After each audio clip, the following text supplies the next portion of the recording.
Shalom, family. Thank you so much for joining us here at Remnant House, the home of the strong and the very courageous. And of course, we always do our weekly news update. And this, of course, normally we do this on Yom Shani evening, but we had a lightning storm and some technical challenges yesterday. So when we don't get a chance to get that day off, if for some reason we don't, well, we just go ahead and do it the next day because we're only doing it once a week anyway. So we're going to go ahead and just move up one day, grab the remaining stories, get the overview done, and try to get back on schedule, right? But sometimes weather does interfere. We are, after all, remote. So thank you again for your prayers, your love, and your support. Those of you that are new here, I'd like to encourage you to head on over to remnantwatch.com. That's remnantwatch.com. It's a labor of love, and it's something that the house does. Remnant House provides for those of you that are keeping track of things from a 10,000-foot view. So again, thank you so much for joining us. And here you'll find the stories that we're covering. And you'll also find some for survival guides for disasters that don't seem to be going away. And we do have this handy search bar for those stories that you may be wanting to look at for trends and things along that line. And of course, don't forget that if we got this banner at the top that always bring you to the latest update. And of course, again, always trying to stay on schedule, right? We're always trying to do things according to a schedule, but sometimes things happen. So thank you again for your patience and your grace. And on that note, after you've shared and liked, so everybody stop and share and like, please. And on that note, let's get into the news. Tonight's top story, we continue to see more and more conflict arising in the Middle East. Those of us that were hoping to see cool heads prevail are a bit disappointed because we continue to see more conflict increasing. And of course, the reports that are coming out now, we'll try to get past this paywall here. Iran-backed Houthi claims a missile attack on Saudi Arabia as regional tensions now are escalating. So, ladies and gentlemen, those of you that were expecting things to decrease, that was certainly our hope. Well, it's looking like they're going on for round two as Saudi air defenses intercept ballistic missiles as Iran reports first night without U.S. strikes in 2 weeks. And so we're going to be talking about that here in a moment as well, because there are some things that are changing.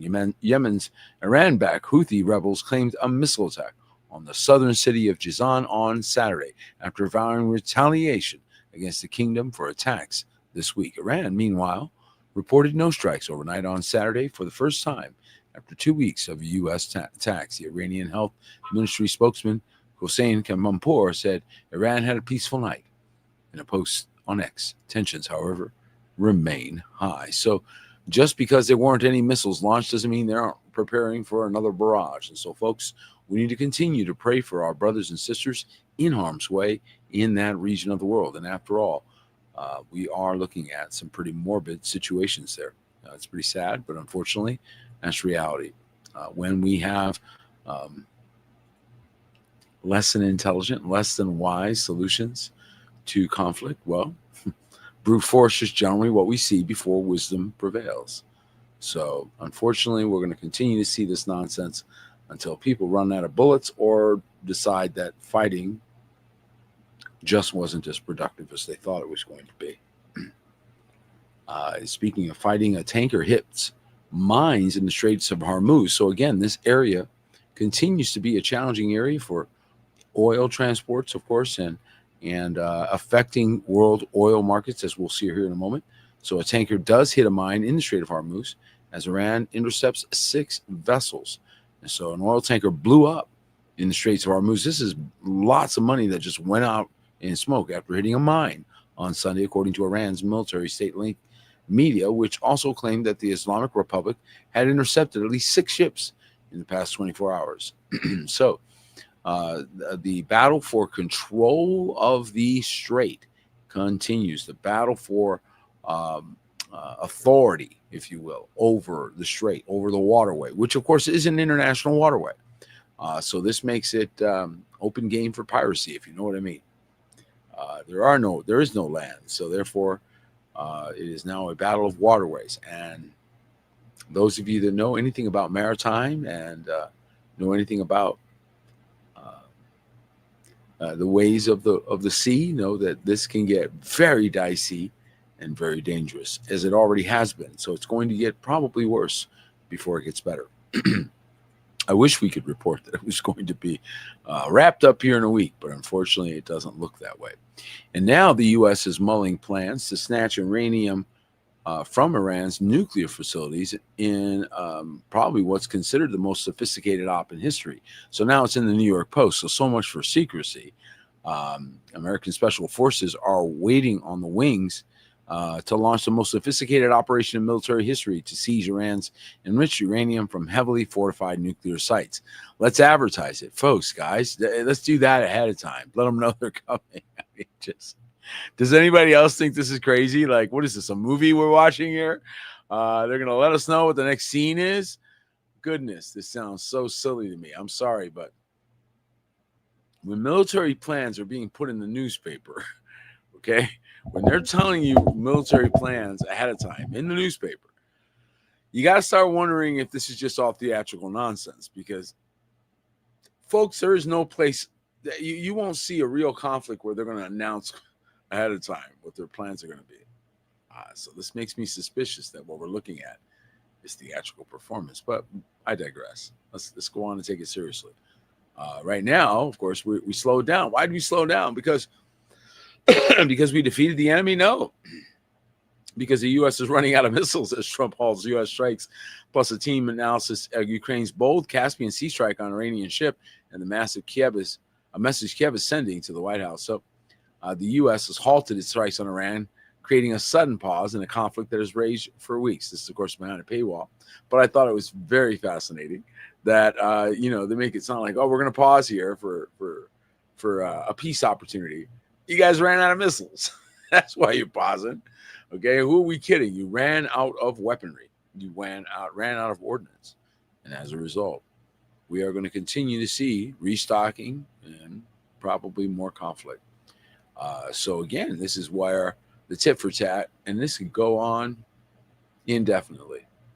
This nonsense can go on indefinitely. Now, let's take a look at this. Iran is now reporting, officials are saying that Tehran will strike Tel Aviv if Trump follows through. Of course, that did already occur. They continue to lob missiles back and forth. And two Iranian officials cited by the New York Times say the next stage of escalation and fighting between Washington and Tehran will include Iran striking Tel Aviv. And so Israel saying that it was going to sit out and not, invade Iran didn't take Israel out of the target zone. So the newspaper reports to the officials saying that if U.S. President Donald Trump follows through with his threat to hit Tehran, as well as infrastructure in Iran, the Islamic Republic will retaliate by striking Tel Aviv and also asking the Houthi rebels in group in Yemen to impose a maritime blockade and on the Bab al-Mandab Strait. So this is now getting very, very complex. And again, folks, where are we going to end up? Anybody want to tell me where we're going to end up?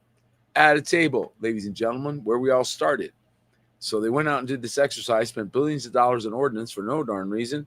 Also, they can come back to the very same table they left when they started this nonsense. And I keep pointing that out because, frankly, I just don't understand it. And nobody's giving me a good answer, so I just keep asking. Can somebody explain this to me? Trump adds a new condition, by the way, to the Saudi nuclear deal that he did sign this last week. And he says the kingdom must normalize relations with Israel. So this was sort of tacked on at the back end, saying, by the way, this deal only goes into effect if you normalize relations with Israel. President Donald Trump on Thursday appeared to add a condition to the newly signed agreement with Saudi Arabia for a civilian nuclear program, saying the deal would require the kingdom to normalize its relations with Israel through the Abraham Accords, so forcing them through the peace agreement that he initiated in the Middle East. Anybody else find that interesting from a biblical perspective? When the deal was announced Wednesday, neither the U.S. Energy Department nor the Saudi government made any mention of it being contingent on the kingdom's relation with Israel. But as you're seeing more and more integration, you're finding out that that is now the deal. So is that interesting? What's your thoughts on that, folks? You find that interesting that we suddenly are tying deals to a arrangement with Israel?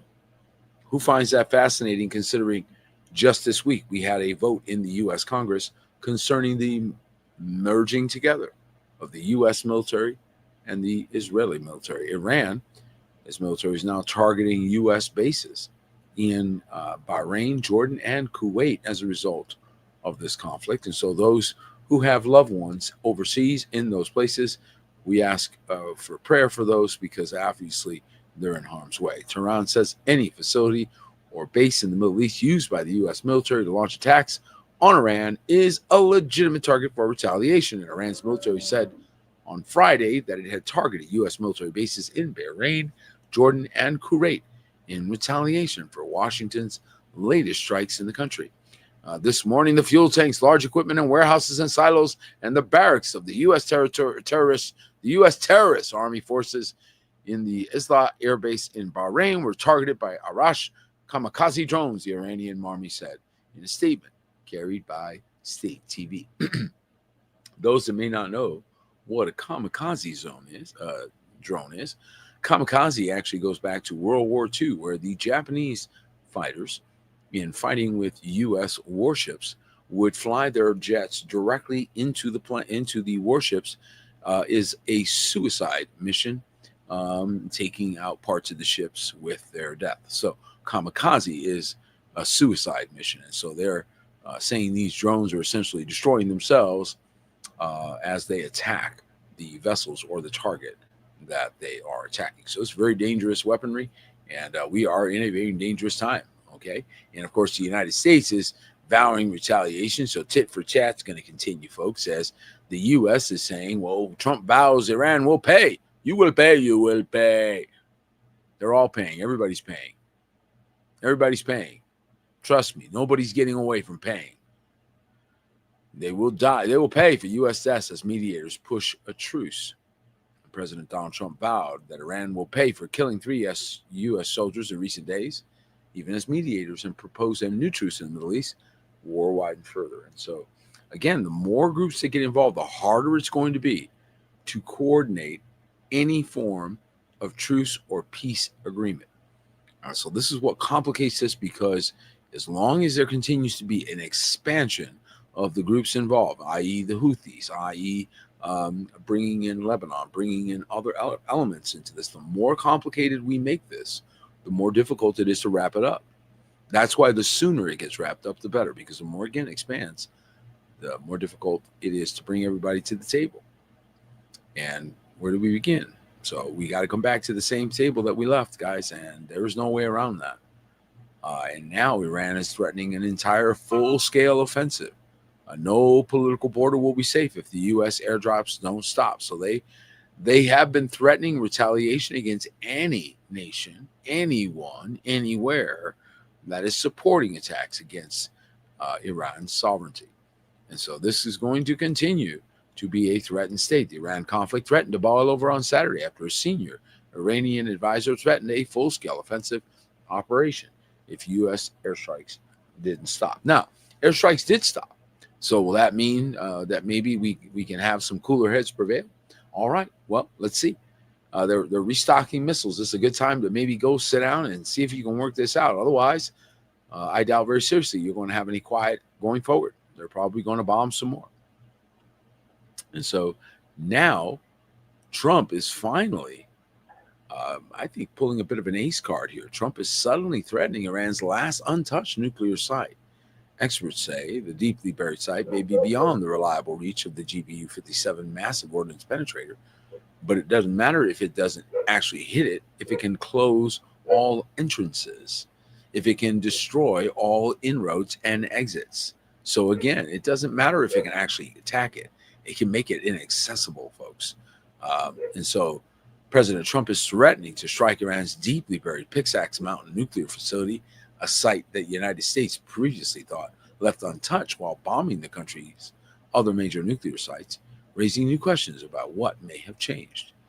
Estimated to lie beneath at least 100 meters of rock near Iran's damaged Natanz nuclear enrichment complex, Pixax was designed to replace an above-ground plant capable of assembling roughly 6,000 advanced centrifuges each year before it was destroyed in 2020. Iran said the replacement would be larger, more modern, and built in the heart of the mountain. Analysts believe the tunnels could eventually hold a centrifuge assembly line an enrichment plant, or equipment used in certain nuclear weaponization activities. And so, of course, this is what's lending credence to the notion that Iran is seeking to weaponize nuclear fuel. Nevertheless, the point is that it is, in fact, a dangerous situation. So we're not going to see this go away. And again, the Houthis and other groups are now, again, motivated by these developments. And sweet, we're not looking at any end of this. So that's the latest update on it. Stand by for next week. I'm sure we'll have more things that blew up. Getting more domestic, how many know the wars are coming home? We're starting to see technology being used on the domestic front that is frightening. Police are deploying 60-mile-an-hour autonomous drones to read your license plate from the sky. These are these flock cameras. If you thought flock safety automated license readers were deeply invasive, then when they were just mounted on the neighborhood stop signs and hidden inside speed trailers, well, you may want to look up. The company that built a massive interconnected surveillance net across American roadways has officially taken its technology airborne. As highlighted in a viral X post by John Wolko's, Flock is rolling out Flock Alpha, a highly advanced autonomous police drone designed to track vehicles and suspects from the sky. Now, if you are not noticing, all of us frogs in the water, if we're not noticing the water is slightly getting warmer, we are, frankly, disconnected from reality. The reality is that right around us, everywhere we go, a small but consistent effort is made each and every day to entrap, to ensnare, and to control.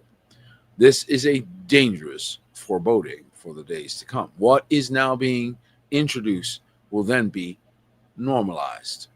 Again, all that is required for evil to prosper is for good men to do nothing.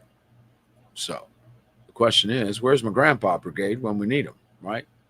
This is really getting shocking. Speaking of shocking, who finds this interesting? 105 million Americans are not working, according to more than during COVID or the Great Recession.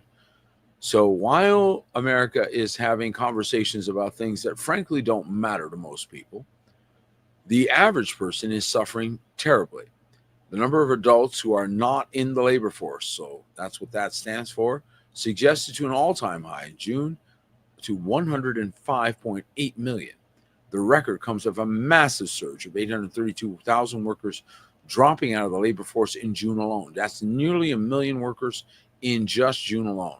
The overall number of not in the labor force is higher than the height of the Great Recession. So anybody who thought we were not in a recession, how is it then that we have numbers greater than the Great Recession? So I would think that if they called that the Great Depression, the Great Recession, or the COVID pandemic, then they would say this is greater or a depression, right? So we've definitely hit economic circumstances that, frankly, are going to begin to affect people on the ground. And so continue to reevaluate the way in which we live and the way in which we distribute resources. I think we need to demonstrate greater wisdom in the days to come, but I digress. And of course, again, these control matrices are going to continue to be rolled out, whether it be here locally in your country or overseas in other places, to test the technology, to test the reaction of the people. So a lot of times you'll see a story and you'll think, oh, that's over there somewhere. Well, that's only where they're testing it. So mandatory biometric verification for Ghana has gone into effect. And again, this is in Ghana. So you may think, oh, well, that's no big deal. It's over there somewhere. Well, that's where they're testing it. And so for Ghana card holders, they take effect. Organizations must verify Ghana card holders against the national ID database instead of relying on physical ID checks. So this new system has gone into effect to force people into biometrics. Now, most of you that are paying attention to some of the things that we talk about, especially ImageLock DX, know the biometrics has been hacked. And you can't get a new face. So what happens there? That security mechanism has got a limit as it meets AI. And AI will destroy that eventually. But for now, this is what they are utilizing. All right, so you need to be aware of that because, again, this speaks of some of the things we saw in the scripture.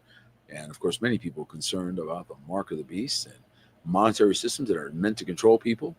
You may have a valid concern. So be aware that these things are going on. Meanwhile, we continue to see violence and kind of crazy going on in the world at the same time. How many are going, hey, they went plumb loco? Well, we keep seeing things like this as police arrest one person and search for another after Seattle festival shooting that killed three. And this always makes me sad because, America is kind of known for its festivals and things that people go out to, and now they're just getting shot up. Police arrested one suspect and were looking for another after gunfire erupted at a crowded food festival. Just a food festival, folks, beneath Seattle's Space Needle, leaving 3 people dead and 4 others injured, including a toddler. What has happened to our America? I don't know. Investigators believe the 2 suspects were shooting at each other, and although one remained on the loose, Assistant Seattle Police Police Chief Tyrone Davis told the news conference Sunday night that there was no ongoing threat to the public. And so this, of course, looks to me like cooler heads did not prevail. We didn't have peacemakers on the ground. Instead, we had warmongers, and people started shooting one another. And what really is sad to me is the toddler in the midst. We used to have better sense. We're losing that. And at the same time, you're watching a disintegration in societal behavior. You're watching an overt effort for macro control of society at the exact same time, folks.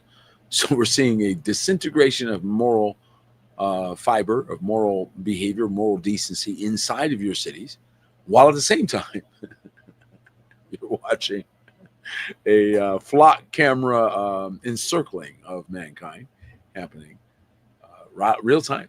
And so this is not avoidable, but it is something very interesting to watch. I frankly think that we should be making our way to the exit. That's my opinion. That's just one guy's opinion, but I think you should make your way to an exit and perhaps take the resources that you had inside their mochaccino world, take it out of that mochaccino world, and go build something else. But that's just me.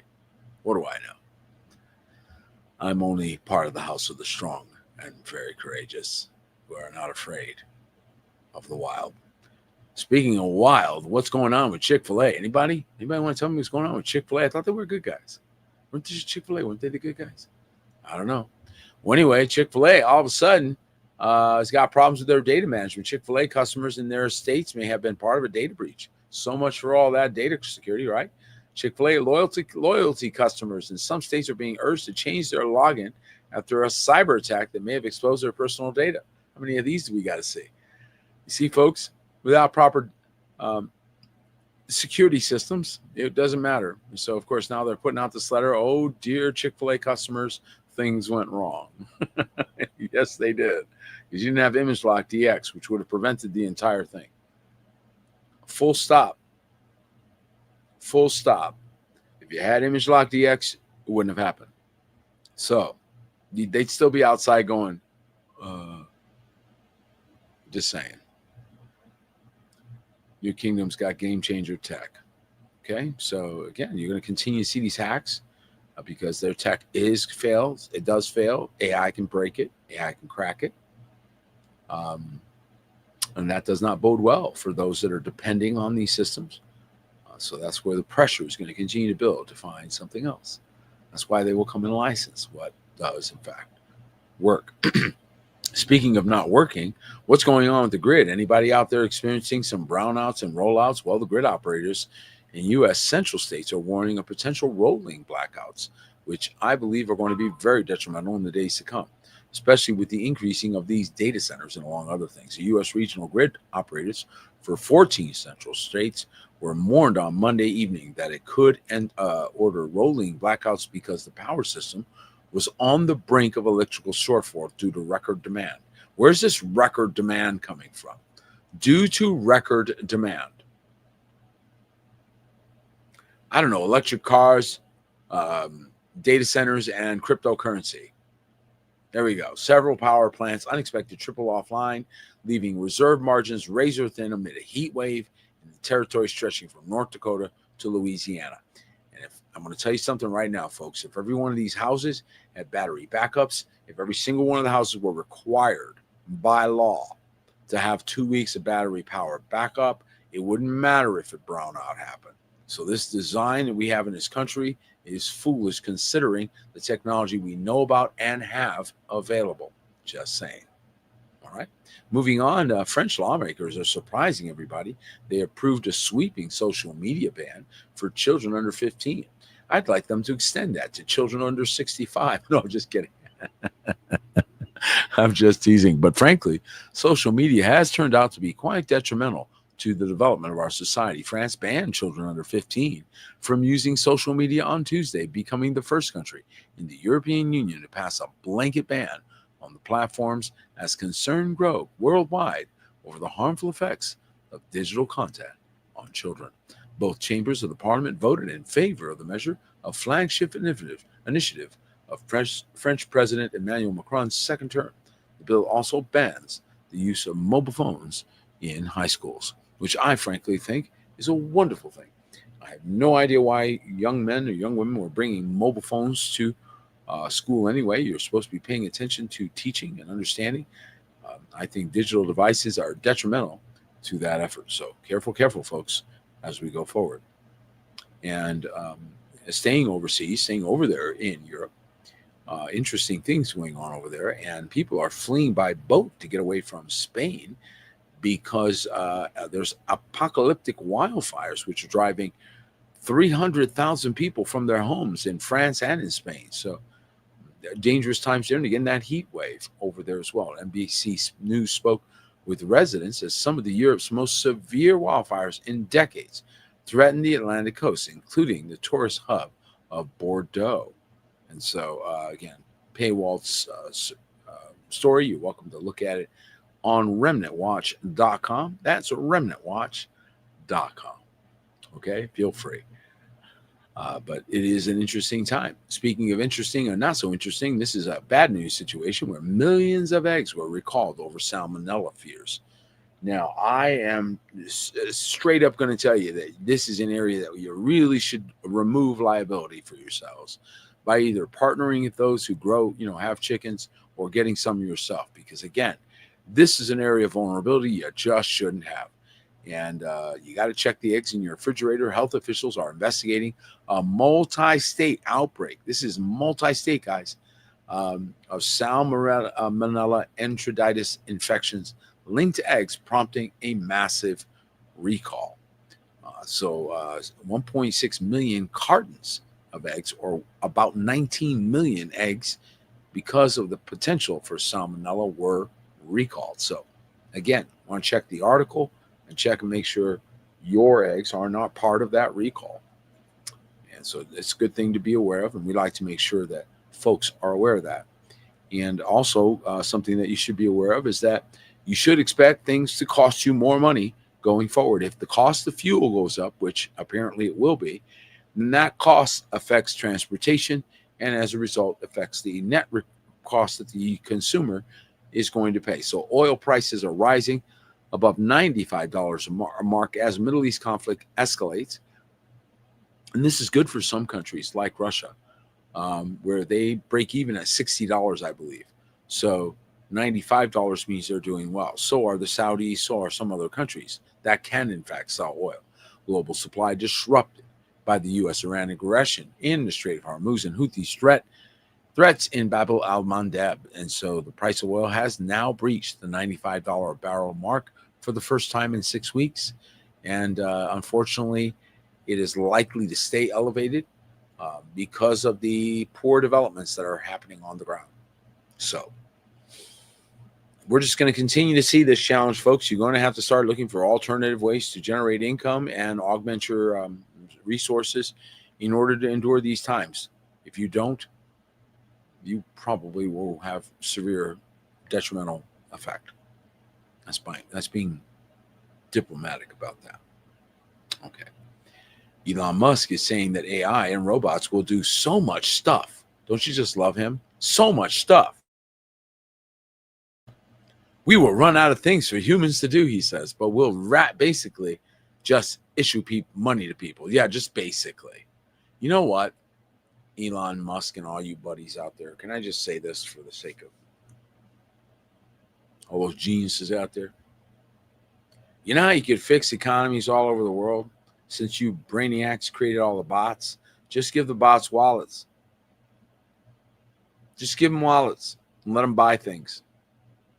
Mhm.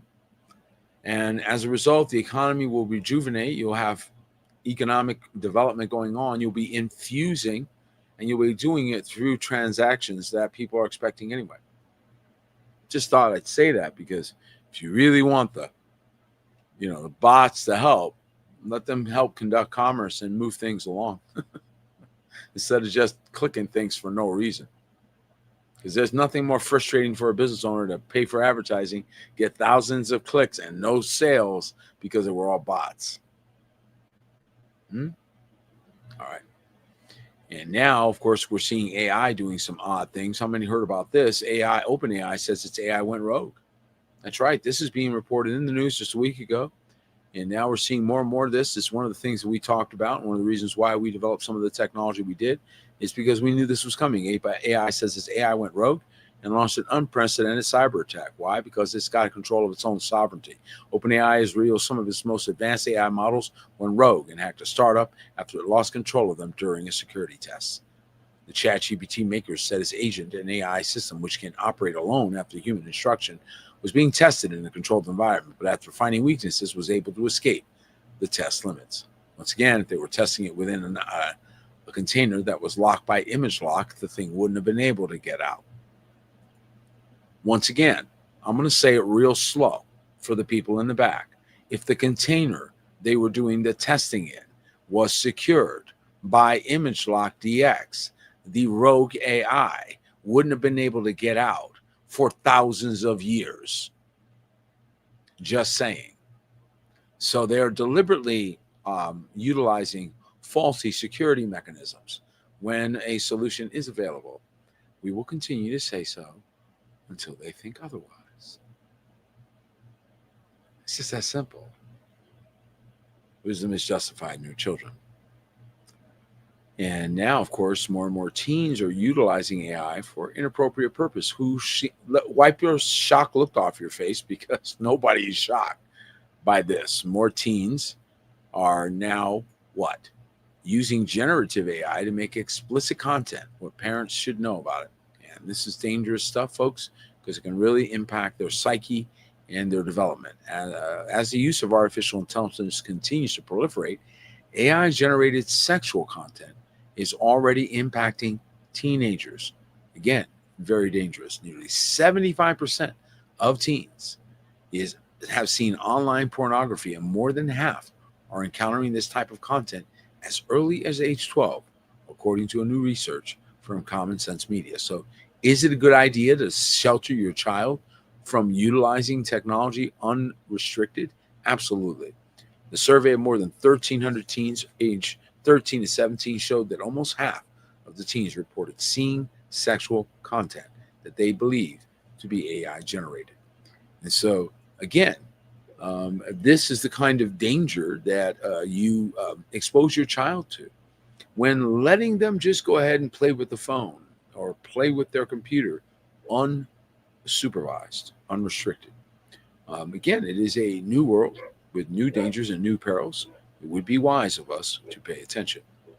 And that's, of course, what we're seeing going on. Getting back to the other topic that we were talking about earlier, there's a nationwide surveillance system that has been identified. Did you know that there's 117,000 surveillance cameras that are hiding in the U.S.? Did you know that? Most people didn't know that.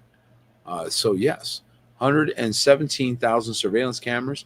A nationwide surveillance system where you know where you drive, when you leave home, which places you visit, without you ever realizing you were being watched. Now, this metadata, according to the U.S. Supreme Court, does require now a warrant. So they did back up a little bit on it, but nevertheless, the tech is there. So is it difficult for them to ascertain where you were? No. How many of you remember Gene Hackman's movie, Enemy of the State? Looks like we're there, folks. Looks like we're there. And so again, this bodes poorly for abiding within highly controlled ecosystems, for lack of another way to say that. And so the wiser thing to do, of course, is look for ways to partner with your brethren in atmospheres or communities that you control. Okay, so the more control that you, the Kodashim, you, the wise, you, those who are aware of where you are, have, the better. But again, everybody has to make their choices, right? Okay. And of course, as we're seeing the collapse of the model, the go to college and try to get a job model, the student loan college model is collapsing. And we saw this coming. This is why we formulated Next for those young people that are not going to go into debt, not going to go into this program, not going to go in this direction. What they're going to do instead is they're going to look for opportunities elsewhere, right? And as a result, they're going to end up being laborers. And this is where our opportunity comes in to grab those that Yahuwah has ordained for us and make sure that they get opportunity they otherwise wouldn't have. This is a great opportunity for the Kodashim, for the preaching of the gospel, for the sharing of the good news with those that need help. And now there's a wave of student loan borrowers who have entered default since pandemic era protections have lapsed. And so again, this is adding to those that were saying, never mind, I'm not going to do that. So as people default on student loans and the repercussions thereof begin to hit them, what does that do for those that may be thinking about doing that? They're now reconsidering. Defaults on student loans have surged across the United States, reaching record levels as borrowers struggle to keep up with payments. The numbers have spiked since payments came due, again, following a lengthy pause intended to provide relief during the COVID-19 pandemic. That didn't provide relief. All it did was get people used to not paying the payments. And then when you asked them to pay them again, you lost many of them. Same thing happened when they did that with rent, where they suspended foreclosures or evictions. And then as soon as they turned that back on, tons of people got evicted because all you did was get them used to living without paying rent. It wasn't relief. So a lot of efforts that they think sound good, but they end up actually backfiring on the very people that utilize them. So understand this is part of the challenge. And then in addition to that, you also have domestic conflicts, things that because of our international conflicts may start to affect us here at home. In fact, this report is suggesting that sleeper agents are poised to wage war in California. I don't know if this is true or not, but it's an interesting report, don't you folks think? To put the U.S. on a high alert as map of their top targets emerges. And so this report just came out. California's sprawling network of military installations, federal facilities, and immigration enforcement sites could become flashpoints under a nationwide mobilization plan drawn up by activists with ties to Cuba, according to an alarming new State Department report. So the plan outlines coordinated nationwide actions within 24 hours if there's an imminent threat or a U.S. military move against Cuba. So interesting dynamics now coming into play in our international diplomacy. How many of you find that fascinating that now there's a threat in the United States that will apparently activate should the U.S. take military action against Cuba? Who finds that fascinating? I do. And I think that marks a disintegration, a further disintegration of these states united. So we definitely have some challenge in the days coming up. And I think it's just going to get worse. By the way, Europe continues to labor under that heat wave. I meant to mention this earlier. This is costing lives, by the way, folks. This heat wave is serious, as much of Western Europe has been baking under a heat dome this week, with temperatures soaring over 40 degrees Celsius or 104 degrees Fahrenheit in many places. Now, for us here in Arizona, that's not that unusual. But for those folks in Europe, well, that's not what they're accustomed to. So these extreme circumstances are bringing serious challenge to the European continent. So again, we're seeing again change. And that's not something that's done by man. That's something done by the atmosphere, the climate, and so forth. We are in one of those major El Niños, right? So we're seeing some reporting there that we're going to be seeing some problems in the near term because of the El Nino effect. How many heard about that? I certainly did. And I believe that that's going to affect us. I remember back in the 80s, we had a really bad El Nino. And I remember there being a lot of rain and other things that we had to deal with. And so, again, this heat dome is not a joke. It's a serious thing. And I do believe that we are going to continue to see more things like that in the days to come, whether they be volcanoes or earthquakes or other things. There was a bunch of earthquakes that occurred in Texas, unusually. So we're going to continue to see that. How many know that the selective service or the draft has in fact been activated, and they're actually doing war games to ensure that people do in fact comply. So fearing that its new plans for the U.S. military draft won't work, Selective Service wants to create a computer simulation to test scenarios for its national mobilization. So they are not playing about taking our young people and putting them in uniform and forcing them essentially to defend the country. Now, this is not a new thing. This has happened before, but this certainly is new to this generation to see this level of engagement going on in the nation. So again, we're going to continue to see these challenges. Shoppers are rewire grocery routines while digesting the biggest price jump in 50 years. So if you're feeling it, you're not alone. We're living through the biggest jump in grocery prices in half a century. And so if you're saying this, you're saying where it is going on every time you go to the store, you're not alone. What's for dinner? Lately, people are spending a fortune just getting through the supermarket. And I'm not going to read the story. It's kind of folksy, but you can certainly get the idea. And we are spending record numbers here at New Kingdom to feed families, feed our folks and feed everybody. But so we know that this is affecting the average family. In fact, I don't think there's a week go by that I don't say, I don't know how the average people are doing it. I don't know how people are making it out there. It is so ridiculously expensive for basic things. And so very, very important that we band together, learn to band together, and mitigate costs where you can, folks. That's a very important thing to do, and a scriptural thing to do as well.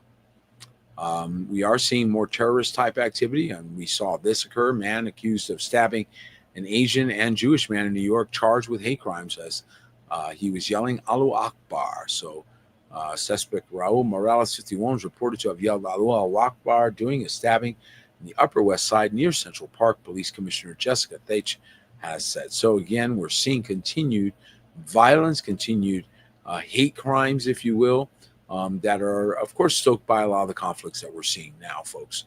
And so they did catch the guy, but nevertheless, we see a demon has in fact gotten a hold of someone to do that kind of harm. It just continues to happen in our world, and of course, sadly, that's something that we just can't seem to get away from.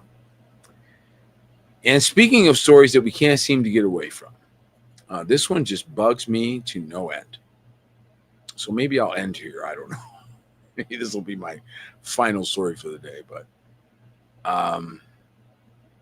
so back in the 80s and then the 90s, something started to happen where people started to get baby showers, regardless of whether you were married or not. Now, this wasn't the case before that. The way I grew up is if you wanted a baby shower or you were going to get a baby shower, you had to be married. It was just the way it was. And then they started to include people that were not married. All right. And that just started to expand and it became normal, which you kind of can understand. I mean, I guess to a certain degree. But I think this next story takes that concept yet to another level, as a pastor's son gets a girl, 14, pregnant, and the church holds a baby shower. That's it. I'm telling you, a Mississippi man, a son of a pastor, and his mother have been arrested in connection with the alleged statutory rape of a minor. Okay?